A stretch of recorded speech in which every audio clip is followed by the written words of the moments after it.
Era stato arrestato dai carabinieri lo scorso 21 luglio perché era stato trovato in possesso di 250 grammi di hashish.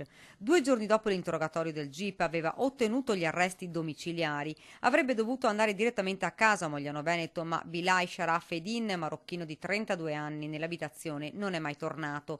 Era stato infatti autorizzato a raggiungere il comune di residenza senza scorta e così il 32enne aveva pensato bene di cambiare strada e far perdere le tracce. Così il GIP aveva emesso il provvedimento di cattura per evasione, irreperibile da allora fino a quando, dopo settimane di indagine, è stato individuato. Dal Trevigiano il marocchino si era spostato in suolo veneziano ed esattamente a Marghera. I carabinieri del nucleo investigativo di Treviso, dopo vari accertamenti, lo hanno localizzato nel Mestrino ed hanno chiesto la collaborazione dei colleghi di Venezia Mestre e della polizia locale veneziana. Proprio il personale di quest'ultimo comando lo ha individuato nel tardo pomeriggio dopo un controllo.